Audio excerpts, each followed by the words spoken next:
Hello class. आज हम start करने वाले हैं Maxwell method, that is Maxwell method और unit load method. In this method we are using virtual work principle. In this principle, external virtual work equals to internal virtual work. We are using this condition. When the external virtual load is multiplied by real displacement, we get external virtual work. And similarly, uh, internal for internal virtual loads and multiplied by real displacements in the members, so it will give internal virtual work. Suppose if a unit virtual load produces internal loading equal to ui, that means वो internal loading को हमने UI से represent करा है, ठीक है। जो unit load आप अप्लाई करोगे किसी भी स्ट्रक्चर पे और जो भी मेंबर पे इंटरनल लोडिंग जनरेट होगी उसे हमने यूआई से रिप्रेजेंट कर रहे हैं इन वेरियस मेंबर, जितने मेंबर्स हैं उन पर, ठीक है। And the real displacement of the member और मेंबर्स का, क्योंकि हम ये मेथड हम इसे भी ट्रस्ट में पढ़ रहे हैं, ट्रस्ट ये फ्रेम में, सो it will carry is axial loading. So axial loading में रियल डिस्प्लेसमेंट क्या होती है, उसकी change in length, okay. So DLI is represent the real displacement of the member. The internal virtual work is UI DLI. Okay.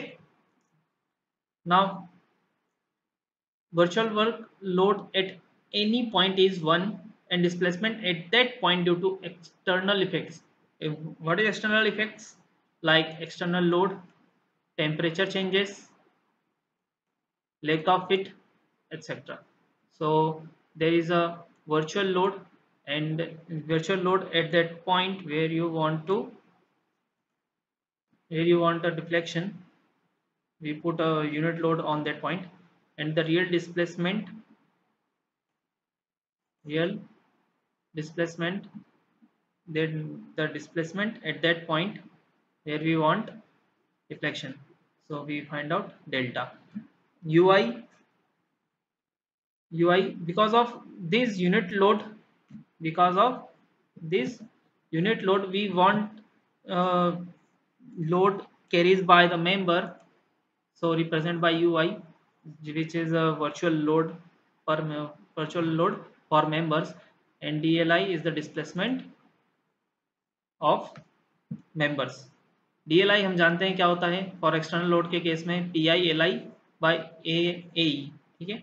DL क्या होता है external load के case में, PL बाई AE, ठीक है। चेंज इन लेंथ, किसी अगर member पर एक्चुअल लोड आ रहा है तो उसके लिए चेंज इन लेंथ का फार्मूला क्या होता है, PL बाई AE, ओके। तो ये किस केस के लिए, एक्सटर्नल लोड केस के लिए, ठीक है। और फॉर वर्चुअल वर्क प्रिंसिपल और टेम्परेचर चेंजेस के केस के लिए क्या होगा, DL alpha L delta T, that means change in temperature into length of the member into alpha is coefficient of linear expansion,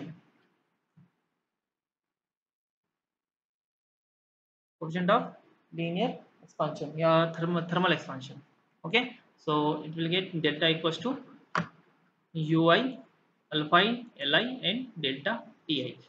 अगर मेंबर पर फोर्स अगर tension में है तो पॉजिटिव कंसिडर करेंगे, कंप्रेशन में है तो नेगेटिव कंसिडर करेंगे।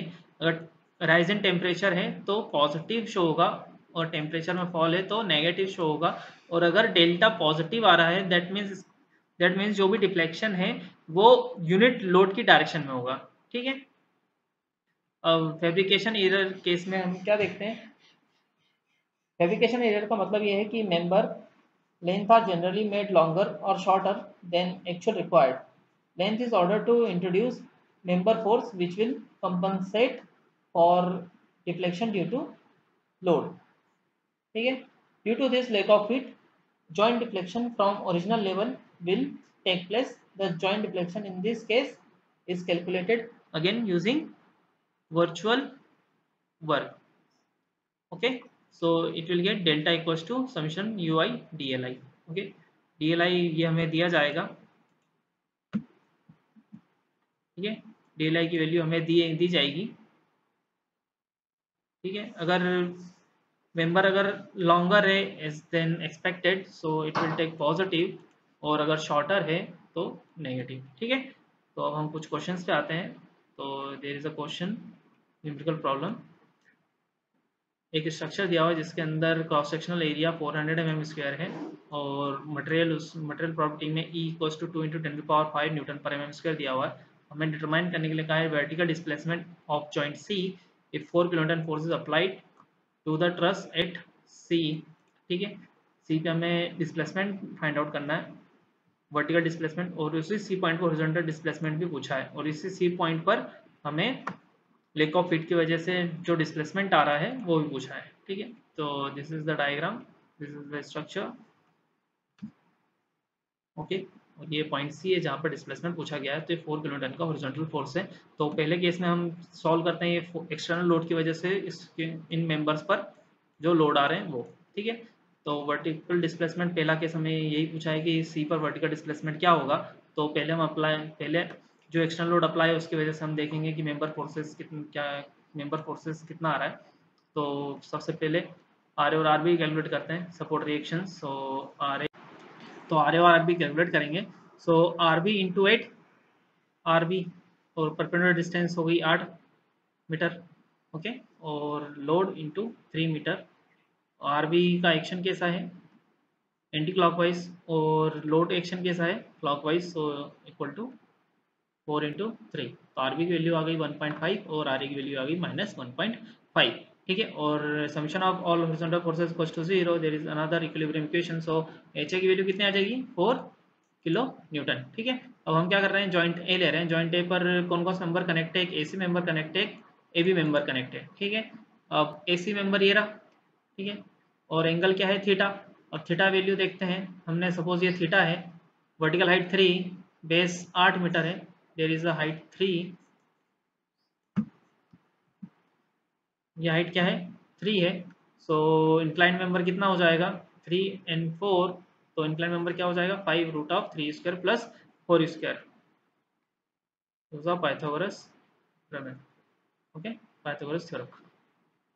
ओके, आर ए पर रिएक्शन 1.5 डाउनवर्ड आई थी, तो 1.5 डाउनवर्ड, एच वैल्यू है किलो न्यूटन में। ठीक है, एच 4 kN। ठीक है, पी ए भी हमने टेंसाइल एज्यूम करा और पी एस भी हमने क्या करा, टेंसाइल एज्यूम करा। Okay, so all vertical forces equals to 0, then P S C sine theta. Vertical component इसका क्या हो जाएगा, पी एस सी का, P S C sine theta equals to 1.5। ठीक है, तो पी एस सी की वैल्यू कितनी आ गई, 2.5 kN। ठीक है, अब summation of all horizontal forces equals to 0।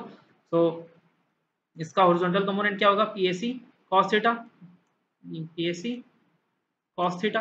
ठीक है, यहाँ P S C cos theta लग जाएगा, तो P S C cos theta plus P A B equals to opposite में कौन है, 4 kN। ठीक है, तो P A B equals to कितनी क्या वैल्यू आ जाएगी, 2 kN। ठीक है, अब जॉइंट बी लेते हैं। तो जॉइंट बी पे कौन कौन से मेंबर कनेक्ट है, एक रिएक्शन है, फिर पी बी ए है, मेंबर ए बी कनेक्टेड है, फिर मेंबर बी सी कनेक्टेड है। ठीक है, पी बी ए देख चुके हम, टेंसाइल आया था। सो पी बी सी हम एज्यूम कर रहे हैं, इसको कंप्रेशन दे रहे हैं। ठीक है, तो समेशन और वर्टिकल फोर्सेस इक्वल्स टू 0, तो पी बी सी की वैल्यू क्या आएगी,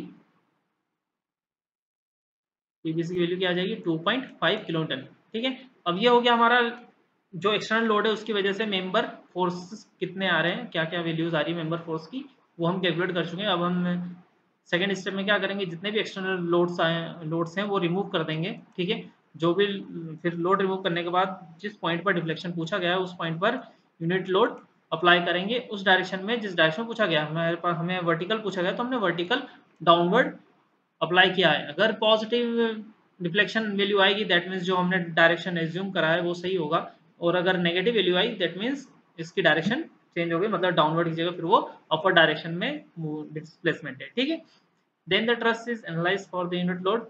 अब इसको यूनिट लोड के लिए हम एनालाइज करेंगे जिसे हम यू से डिनोट करेंगे। ठीक है, सबसे पहले वर्टिकल डिस्प्लेसमेंट चाहिए तो 1 अप्लाई करा हमने सी पर। ठीक है, वर्टिकल डाउनवर्ड अप्लाई करा। ठीक है, इससे हमारा रिएक्शंस क्या सिमेट्रिक है। सो आर ए और आर बी की वैल्यू क्या आ जाएगी, 1/2।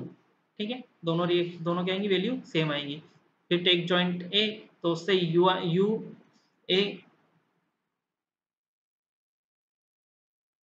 You A u A C. ठीक है, वर्टिकल में हमने इसे वो करा तो इसके कंपोनेंट क्या बनेंगे, यू ए सी कंप्रेशन दिया हुआ है, u A C sine theta और u A C cos theta.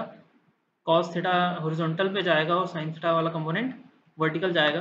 Okay, angle हमने हॉरिजॉन्टल से लिया, तो you A C equals to क्या आएगा 0.5 डिवाइड बाय साइन थीटा, तो ये आ जाएगी 0.833 कंप्रेशन। ठीक है, फिर ऑल हॉरिजॉन्टल फोर्सेस लिए तो यू ए बी की वैल्यू क्या आ जाएगी, U A C cos theta के बराबर होगा, कंप्रेशन लिया है और इसको टेंशन लिया यू ए बी, तो you A B 0.667 kilonewton tension. ठीक है, फिर सेम जॉइंट बी ले लो, तो उससे हमारे पास क्या यू बी सी की वैल्यू आएगी, और यू बी सी की वैल्यू क्या आ जाएगी, क्योंकि हमने कंप्रेशन कंप्रेशन मान यू बी सी, ठीक है, हमने कंप्रेशन माना है, so not give negative value, फिर पॉजिटिव और कंप्रेसिव। ठीक है, अब member U P L A, P is in kilo newton, L is L in meter, A constant है पूरे मेंबर्स के लिए, सो इट्स ए। ठीक है, यू वैल्यू हम देख चुके हैं 0.667, टेंशन मेंबर टेंशन में ही है तो इसलिए हमने इसे पॉजिटिव दिया।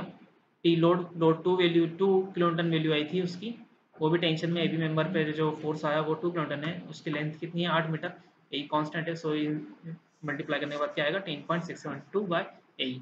बी सी -0.833, नेगेटिव वैल्यू क्यों, क्योंकि कंप्रेसिव है, 2.5 नेगेटिव वैल्यू क्यों, क्योंकि कंप्रेसिव है और लेंथ उसकी 5 है, ए मेंबर का मटेरियल पूरा सेम है, एक और क्रॉस सेक्शनल एरिया भी सेम है। ठीक है, तो इसकी वैल्यू क्या आ जाएगी 10.412 बाय ए। फिर सी ए कंप्रेशन मेंबर है, due to external load it will carry tensile force on the member. Okay, length 5 meter, तो इसका मल्टीप्लाई करने के बाद क्या आएगा 10.412, सो तीनों का सम करने के बाद 10.672। ए की वैल्यू, ए क्या है 400 mm² है, तो सो 10⁻⁻6 इंटू 10⁻5 न्यूटन पर mm²। ठीक है, तो यहाँ से हमारे पास क्या बच जाएगा 10⁻⁻3। ओके, क्योंकि mm² कट किलो न्यूटन के लिए हम क्या करेंगे, ये न्यूटन में है और ऊपर वाला डाटा किलो न्यूटन में आया हुआ है, सो 10⁻³ और kilo Newton. So delta C vertical is 0.1334. Now we calculate horizontal displacement at C. So external load की वजह से हम निकाल चुके हैं कि कितना लोड आएगा। ठीक है, तो एक स्टेप हम ऑलरेडी कर चुके हैं, तो अब हमें सी पर हॉरिजॉन्टल डिस्प्लेसमेंट चाहिए। सो हम क्या करेंगे, एक यूनिट लोड अप्लाई कर रहे हैं हम। ठीक है, तो यूनिट लोड हमने 1 किलो टन का इस डायरेक्शन में अप्लाई किया, अगर ये पॉजिटिव वैल्यू देता है तो we deflection in that direction, और अगर ये नेगेटिव वैल्यू देता है तो डिफ्लेक्शन हमारा अपोजिट डायरेक्शन में होगा। ठीक है, वी कैलकुलेट आर ए और R B. So R A value is 0.375 and R A value -0.375। ठीक है, और एच ए क्या हो जाएगा 1 किलो न्यूटन का। ठीक है, फिर हम फिर से जॉइंट है, तो ये मेंबर हो गया ए बी, ये हो गया ए सी मेंबर। ठीक है, 0.375 डाउनवर्ड है। ठीक है, 1 किलो न्यूटन का हॉरिजॉन्टल। ठीक है, तो ऑल वर्टिकल फोर्सेस, तो यूएससी की वैल्यू क्या आ जाएगी 0.625।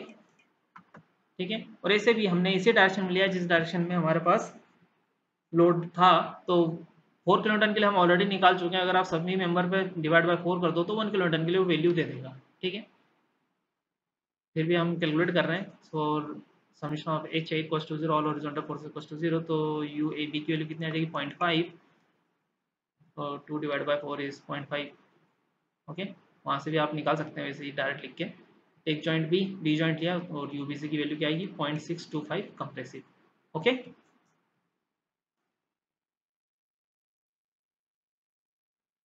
सो UAC is tension. Okay, now put up the values. You values, ये रही यू वैल्यू, ये है पी वैल्यू, ये उसकी लेंथ है, ए कांस्टेंट है, हमने पी वेल बाई ए की वैल्यू काउंट करी, टोटल का सम क्या है 23.625, 23.625 डिवाइड बाई ए। अब डिवाइड बाई ई में ए और ई की वैल्यू दी हुई है, तो कैलकुलेट करने के बाद क्या है 0.295 mm। ठीक है, अब 0.295 mm वैल्यू आ चुकी है। अब थर्ड केस देखेंगे, vertical deflection at C due to lack of heat, that is lack of heat.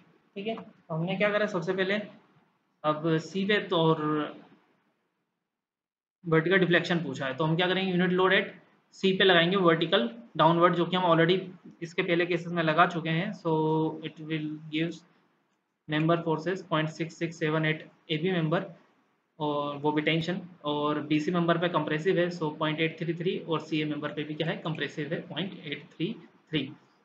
Delta L कितना दिया हुआ है, mm शॉर्ट दिया हुआ है इसलिए नेगेटिव शॉर्टर क्या हुआ है। सो और बाकी दोनों मेंबर पे डेल एल नहीं दिया हुआ है, फैब्रिकेशन एरर नहीं है उसमें। सो इट विल 0 एंड 0 मल्टीपल करने के बाद क्या आएगा -3.335। तो यही इसके ऊपर क्या है डेल्टा। ठीक है, अगर ये नेगेटिव वैल्यू दी है दैट मीन्स हमने जो यूनिट लोड वर्टिकल डाउनवर्ड लगाया था ये उस डायरेक्शन में डिफ्लेक्शन ना होते हुए इसके अपोजिट डायरेक्शन में, दैट मीन्स डिफ्लेक्शन क्या है अपवर्ड है। ठीक है, तो ये क्वेश्चन यहाँ एंड हो चुका है। So thank you.